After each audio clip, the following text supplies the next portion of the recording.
Hey, Matt. Great to see you again for Hey, another Anita. episode of a chat with Anita and Matt. Absolutely. What's up? So we were talking about in our last episode about our stories and how it came to be that we moved away from those sort of dark marketing tactics or dark psychology into where we are today, this alternative marketing movement.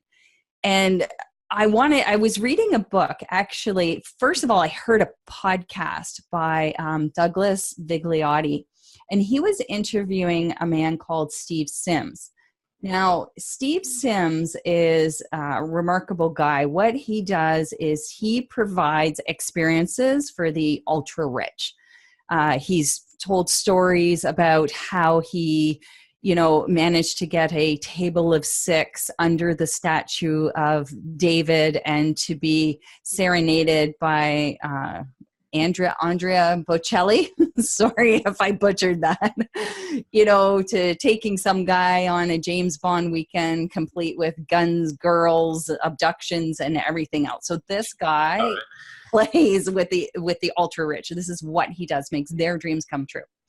So I was listening to Douglas's podcast, and he was interviewing Steve about his experience with his business. Now, if you see a picture of Steve, and I got the picture because I did order his book called BlueFishing, and I'll talk about that in a bit. But Steve is a guy, he's bald. He's got, I think, an eyebrow piercing. He wears black T-shirts. He drives a motorcycle everywhere. I believe he even races motorcycles. He's hugely passionate about it. And I was thinking about you and I, Matt, because he tells the Wait story. a minute, you thinking about me because of the motorcycle or the... No, not with the motorcycle stuff. That's my gig. Okay. I love motorcycles. But it was more about how you and I were talking about how we had all our years of experience with academia and then just practical experience. And when we came into the digital marketing world, we took all these courses from these gurus and just threw everything that we knew and were comfortable with and helped define us like right out the window. So I wanted to share this story that Steve told on the podcast, and then thought you and I could share our stories about how we did the same thing, taking everything we knew. And I think because other people are going to be saying the same thing, because I've heard this said by so many folks, my masterminds as well. So yeah. Yeah. Good Yeah. stuff. I think this is, I don't want to say a universal experience, but it's certainly something that many people go through. So let me tell you this story. So this is what Steve does. His business is called BlueFish, and he helps these ultra rich people have these very awesome experiences that they really want. Now, his business was really successful at this point, and he's telling the story about how he chartered a yacht and was throwing a big party on there.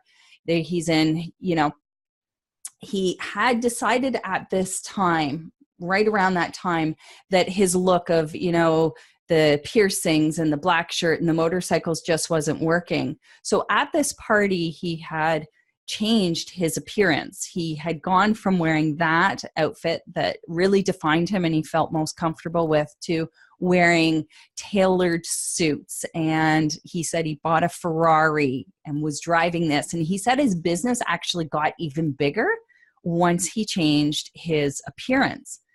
And he's on this yacht. It's a huge yacht. He could be very proud of what he's accomplished. And there's a yacht right beside it that was even bigger. And he said, this is back in the old days. Do you remember when we'd have to take a picture and it would be on a roll of film and you'd have to send it off and wait a couple weeks till you got the pictures back? Sure. Okay, so this is back in those days. And he went and he had his picture taken beside this even bigger yacht. And he had to wait the couple weeks. And then he got the photos back and was going through them and didn't really recognize the guy in the photo. That was clearly him standing inside this bigger, in front of this bigger yacht with this beautiful tailored suit, and realizing he had sold himself out. He had, taken everything that was genuinely him and cast it to the side. And he said that was so impactful for him that what he did like that day was get rid of all the suits, drag out his black t-shirts again. He said he sold the Ferrari, brought the motorcycle out, and finally felt like he could be himself again. But he kept his yacht, right? I think the yacht was rented. Okay. I don't think it was his, definitely not the bigger one. But you and I have done this. And so I thought we've talked kind of briefly about our experiences with it, but I wanted to go into a little more about it. And, you know, what were our aha moments where we sat back and went like, well, what did I just do? Where am I in this business I built? I don't even feel like I exist, even though I'm doing all the quote unquote right things.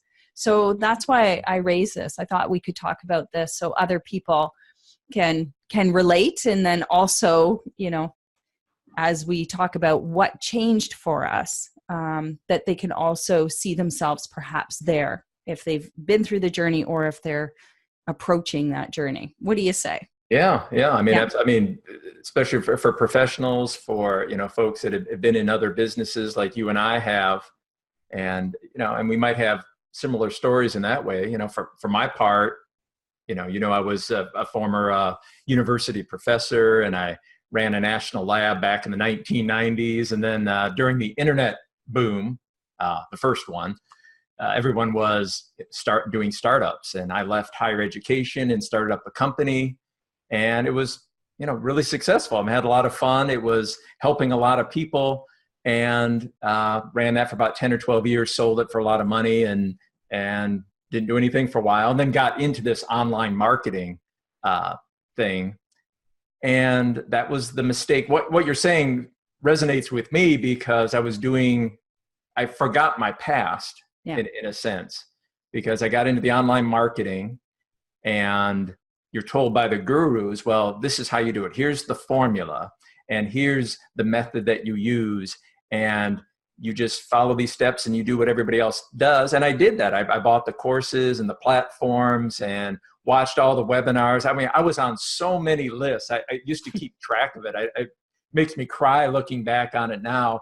I used to write lists, you know, because I love writing lists. I would write lists of people whose lists I'm on and kind of rate and grade them as they kind of fell out of favor. I found new faces and things like that. And I would say, like, who am I following now? And here's the people I don't follow anymore. I think what a colossal waste of time that was, because I wasn't doing anything.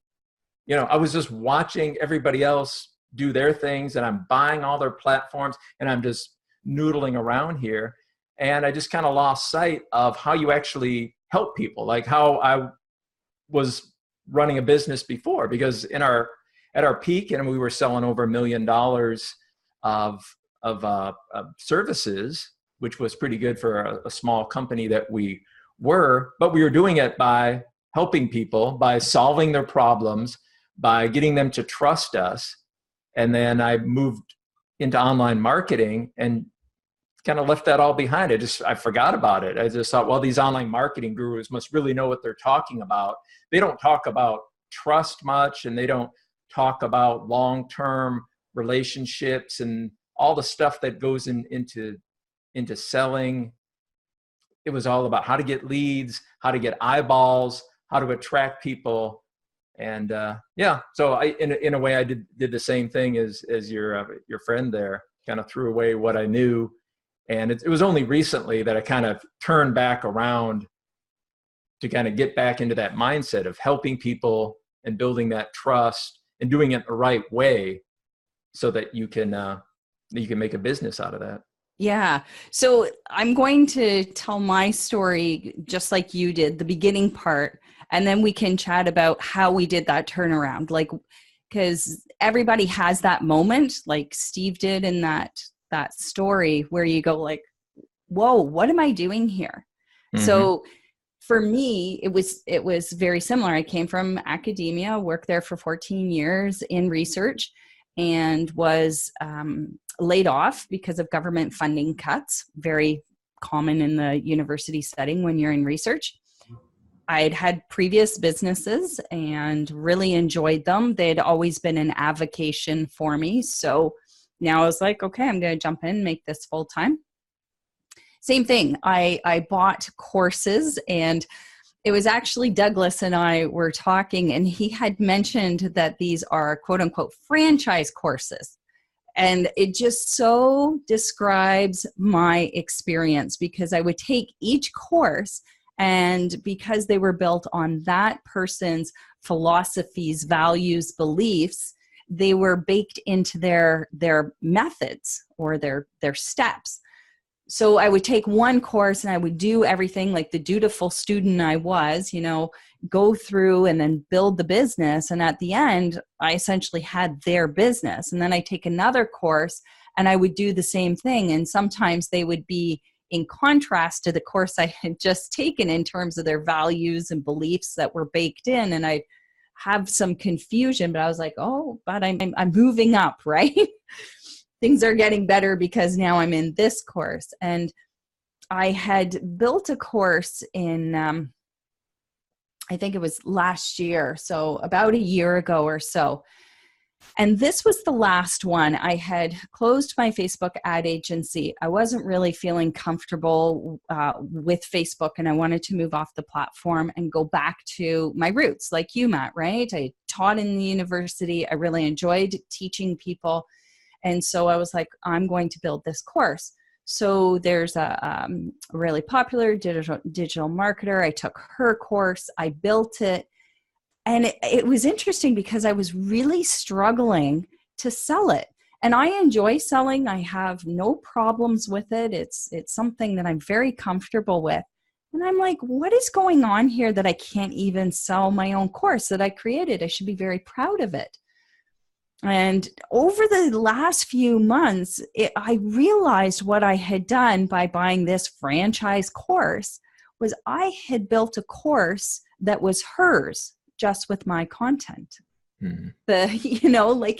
It wasn't me. Yes, it is me, of course, but I would have constructed the course very differently. I would have done things very differently, but, being the way I was and not quite having the grounding yet in myself to say, hey, this is what I want to do. This is where I want to go, and to embrace that. I ended up in this situation, which is a horrible situation, building a business I didn't actually want. I never intended to build that business. And so for me, it was struggling to sell. And I was like, what's going on? Because if I really believe in what I'm selling is very easy. And yet here's this course that I created, and yet I'm struggling to sell it. And it was at that moment I stopped and went, okay, whoa, what's going on here?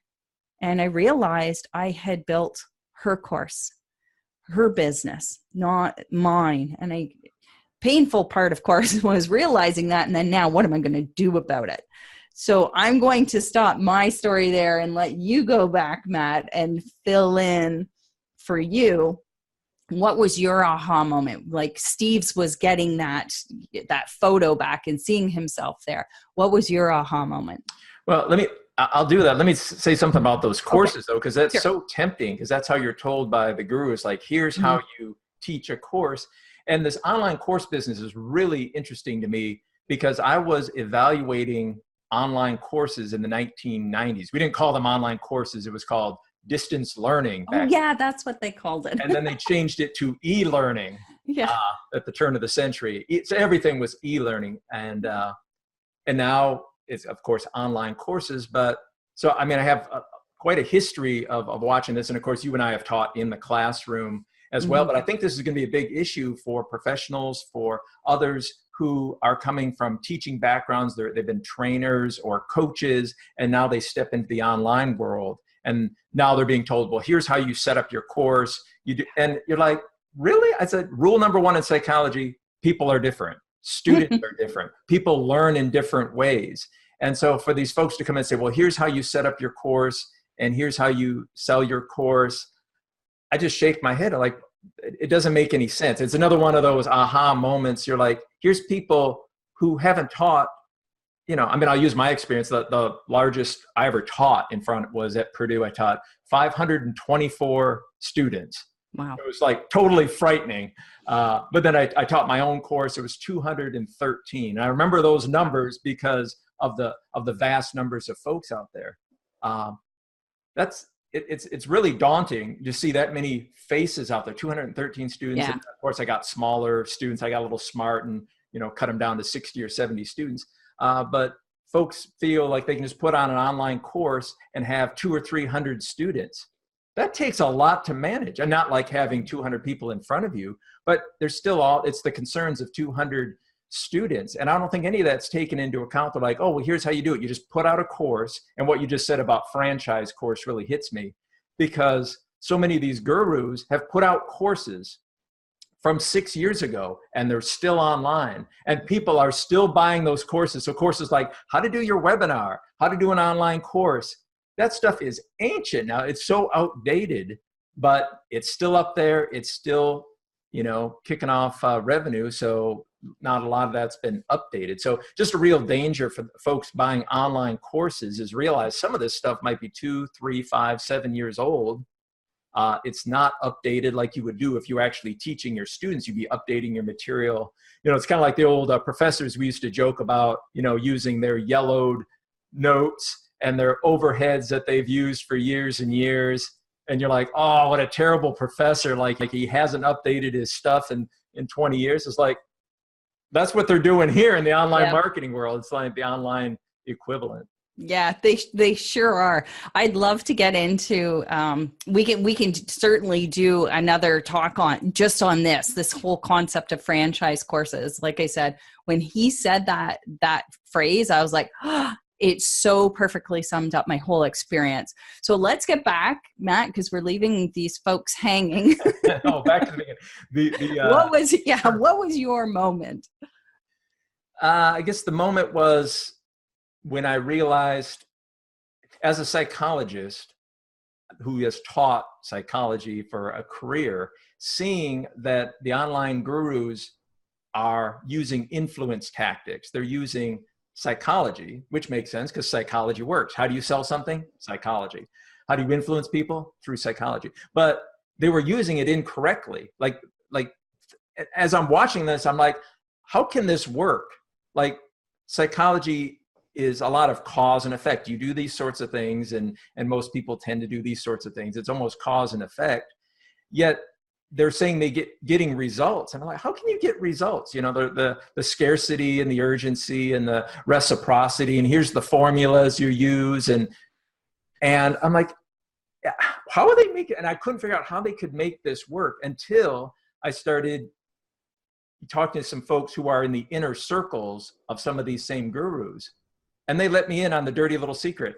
It's not working. It's failing. Yes, it used to work, just like everything used to work in the gold rush days of online marketing, but it's not working anymore. People's conversions are low. They're not bringing as many students. They're not getting as many sales, but they don't tell you that. And so you're just led to believe that these same tactics continue to work. So that was the key moment when two different people from two different gurus told me the same thing, that when they use this approach, they're not getting the numbers that they're telling you. And I was like, I was just so, it was like this weight was lifted off me, because I'm like, it didn't make any sense. Like, how could you do this and then people trust you and buy your stuff?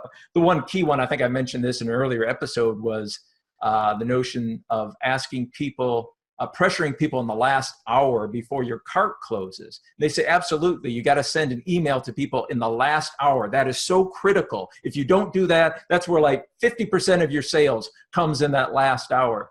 And I was like, why? Why would people want to be put under that kind of pressure? Why would you say, hey, this is going to be taken away from you in an hour? And that's when I heard the stat from two different people that 75% of people were getting their money back.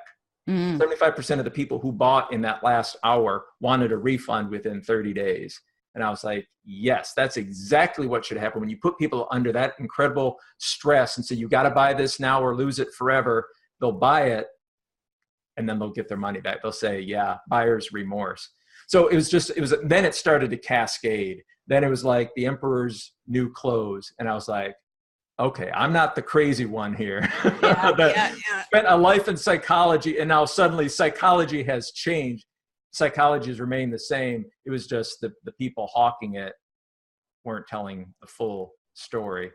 And now everything started to make sense. And I said, okay, good. I don't need those mindsets. I can use what I know has always worked. You know, the tactics and methods of having people express to them, let them know that their voice was heard, what they said made a difference, sharing results with your clients and your customers and your prospects so that they know that what they said was worthwhile, building that sort of trust and relationship with folks.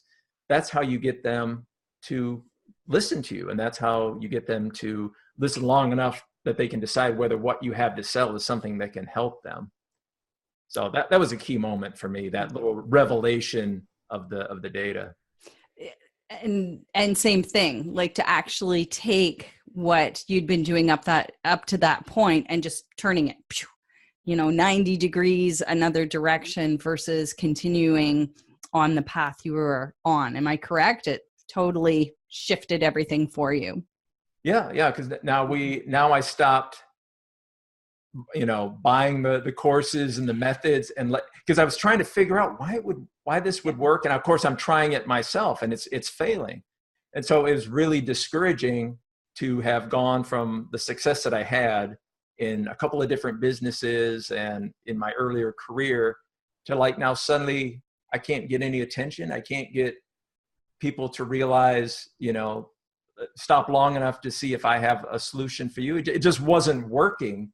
Mm-hmm. And so I just figured it was me. And I think that happens with so many folks. Yeah. They're not getting engagement. They're not getting people to watch what they're doing. They're not attracting people to their webinars and their courses. And they're like, what am I doing? I must not be following the formula. Maybe I need to do more of this part of the formula. There is no formula. No. That's probably my best advice. There are no formulas. When you hear people say, well, this is the formula. No, a formula is E equals MC squared. It works every time. What they're selling you is Granny's recipe. And I think we might have talked about that. Yes.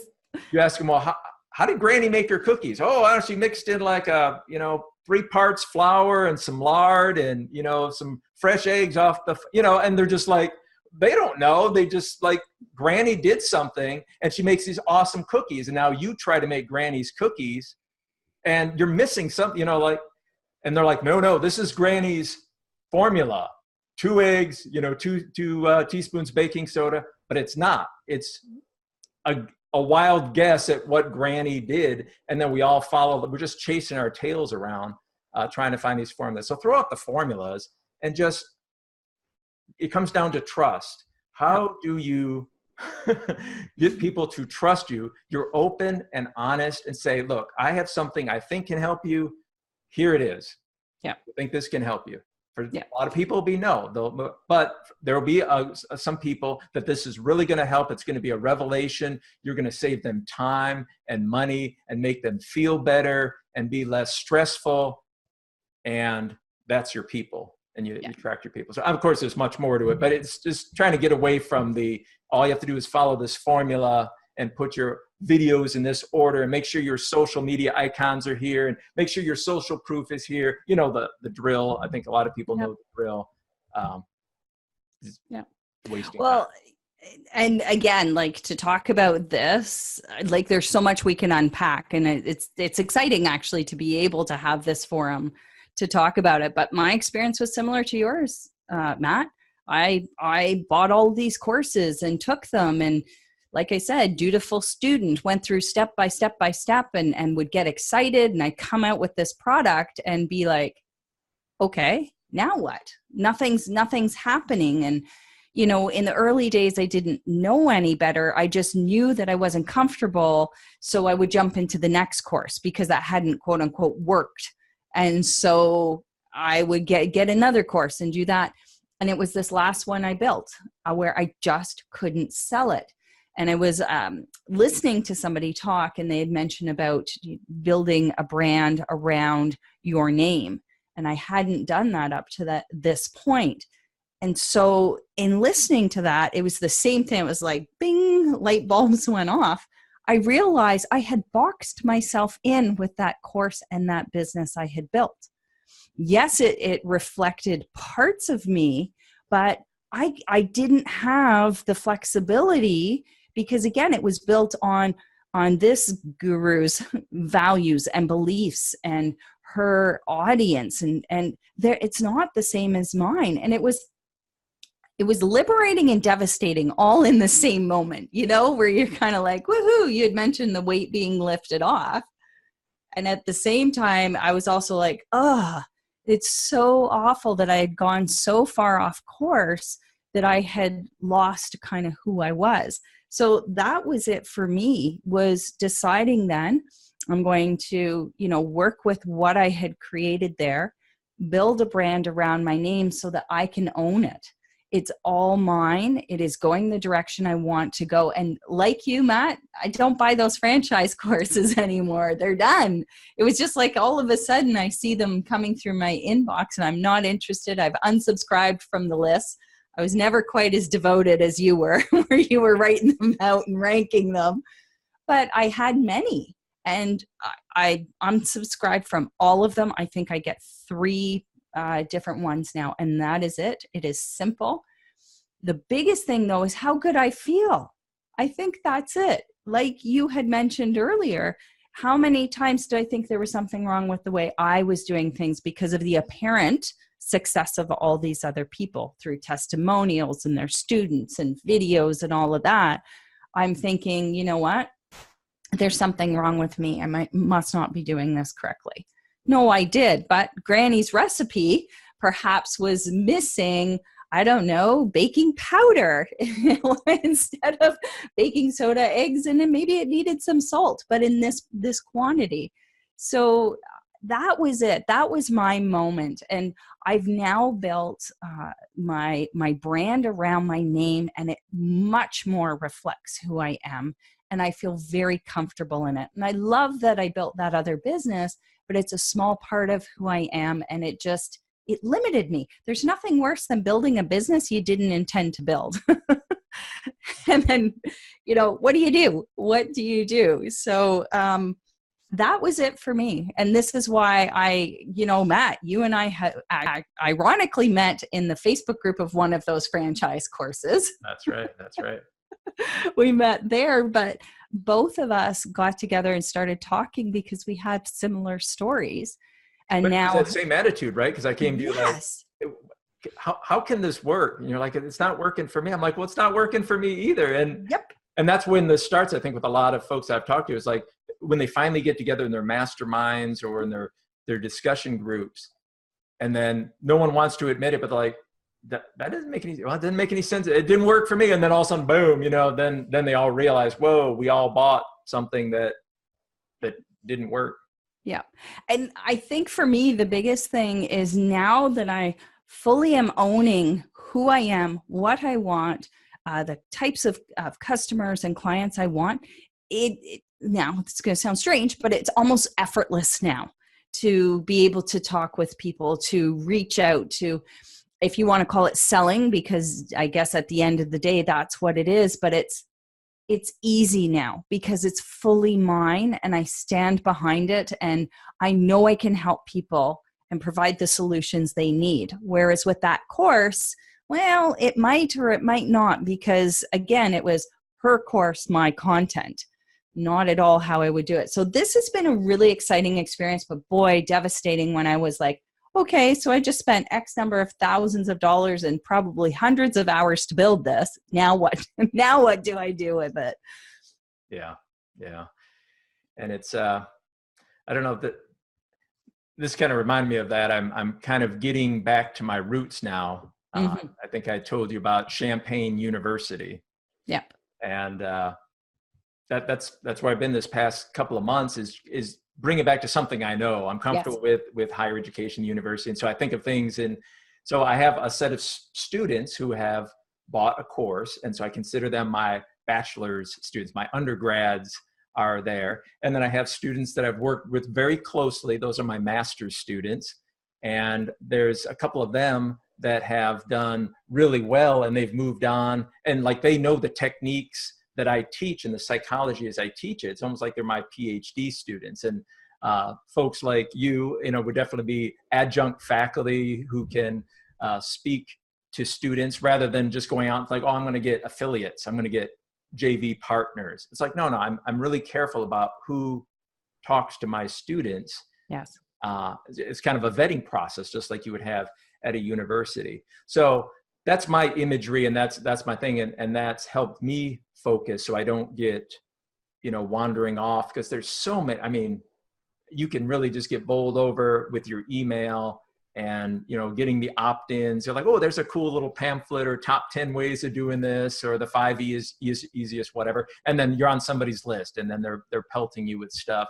And a lot of it's great stuff. And that's, but like, you know, your time is so precious and so limited, that I've just had to like, just shut down and say, I know there's a ton of great stuff out there. There's a lot of important people out there, but I've kind of latched on to the people that I really love and trust and care for what they're doing. And I'm just going to focus on them. So for me, it's, you know, these focus techniques. Champaign University keeps me focused on who's important to me, the ones in the school, and focused on what's coming in my inbox.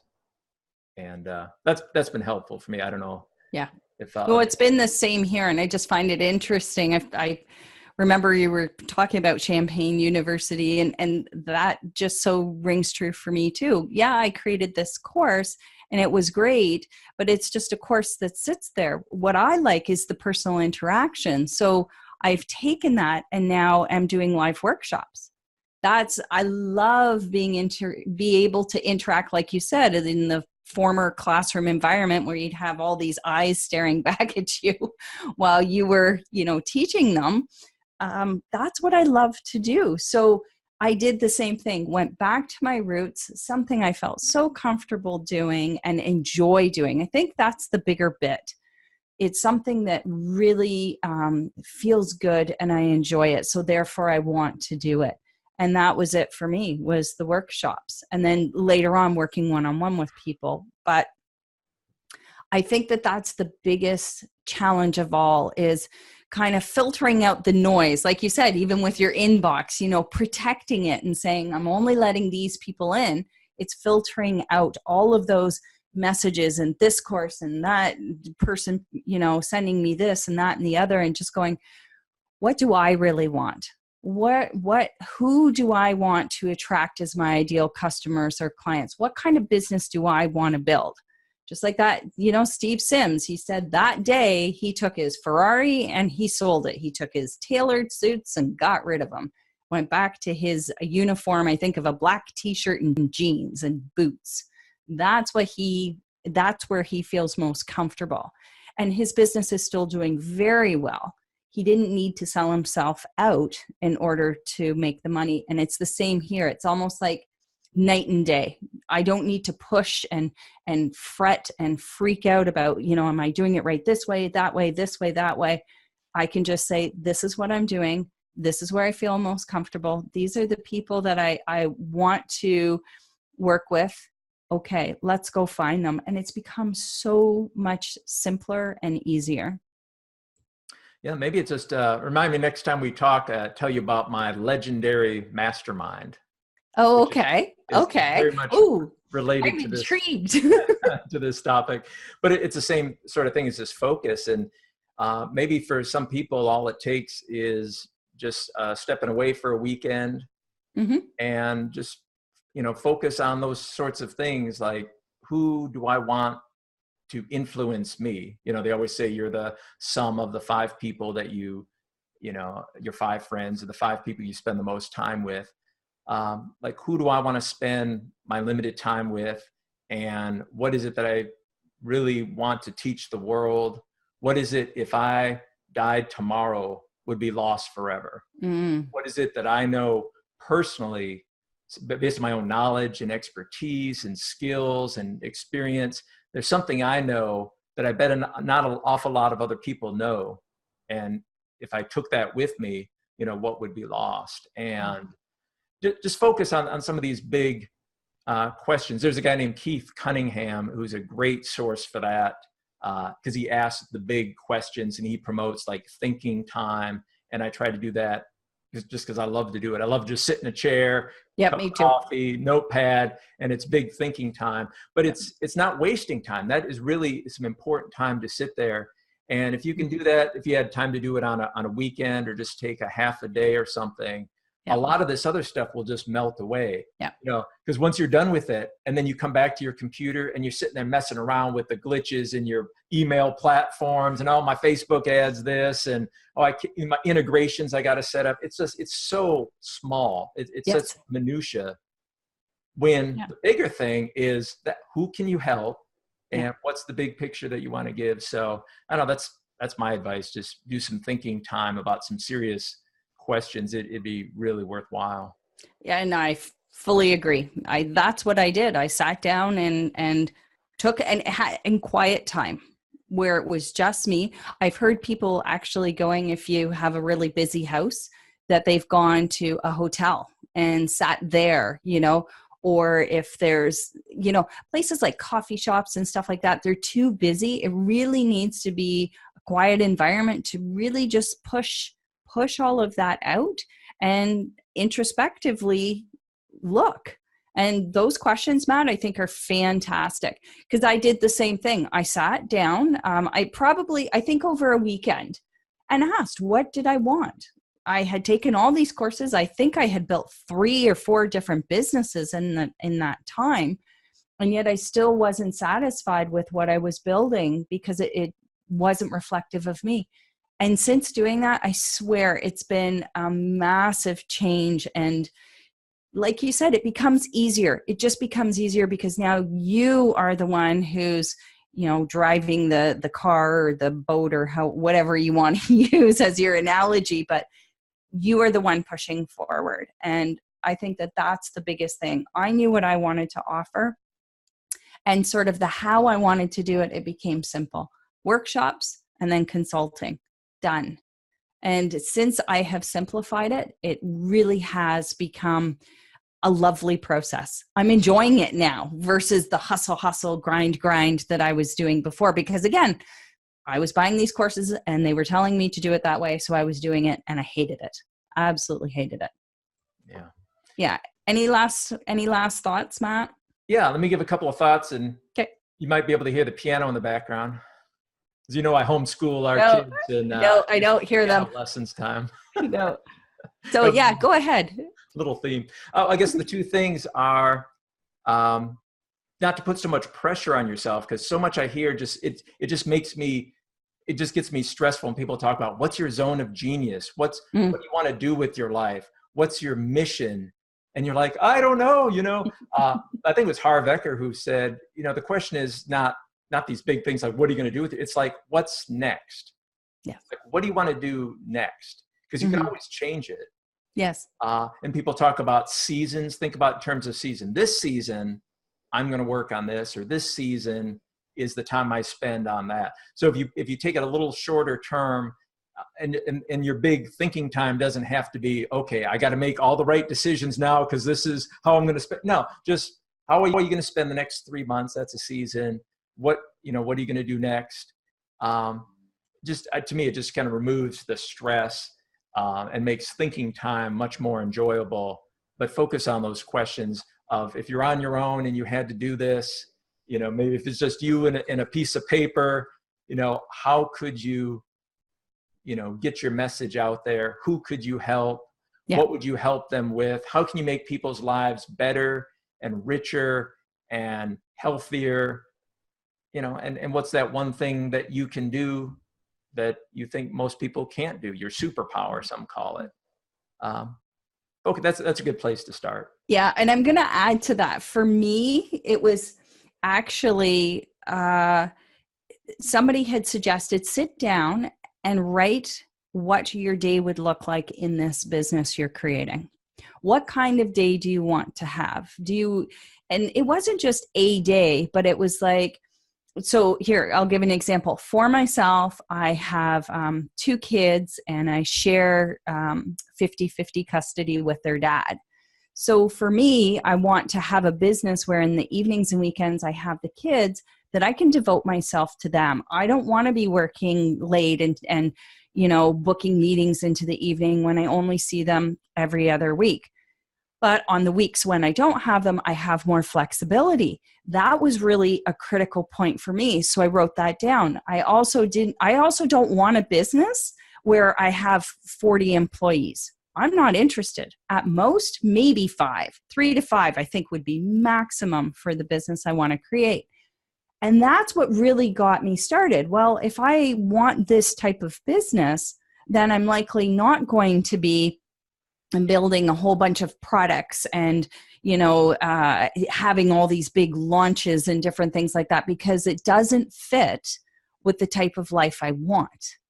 And that was it. So what do I want my life to look like? When am I going to wake up? When am I going to go to sleep? What are the activities that I'm doing during the day?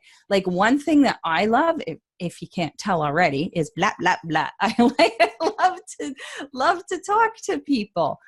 And so for me, I enjoy chatting with people on the phone and seeing if there's a way that I can help them with the problems they're having. And that was not in that business I built. That was just the course. That wasn't there. And yet it's something I so get, it soothes my soul. It really just lends a big plus for the day. So that was it for me, writing it out. But Matt, 100% agree. Quiet, ask those questions and start from there. So we should wrap this up. We've had a awesome discussion so far. Sorry, I have a bit of a cold, so I'm going to start a coughing fit soon. But Matt, I'll give you the last word if you can take us out, and I will say my goodbye quickly now. All right, folks, we'll speak next week, and Matt, I'll let you finish off here. All right. Well, next time we'll talk about online courses. We said we're going to talk about that. Legendary masterminds, living in the now. We got a bunch of other topics we'll cover next week. So we'll see you then. Bye.